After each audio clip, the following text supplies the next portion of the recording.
सहज म्हणलं तुम्ही एवढा मोठा पगार हवा आहे ना, तुम्ही आम्हाला कामं सांगता तिच्या किती म्हणजे तिच्यावर पैसा करते, पण अशी नाही म्हणत हो बाई, खरंच गोष्ट आहे ग, तुमचं काय 3,000 होते, आम्हाला एवढा मोठा पैसा भेटते. अगं पहिले एवढा मोठा पैसा भेटते ना, सगळं काहीच पुरत नाही. आता 3,000 करून चुकी खातात, पण मी माझ्या लग्नाला पाहता माझ्या बाया भीक मागे भीक मागे भीक मागते भीक.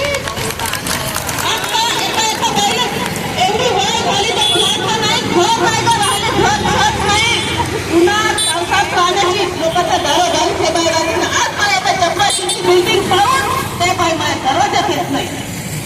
माया एका गरीबींची बाईची बिल्डिंग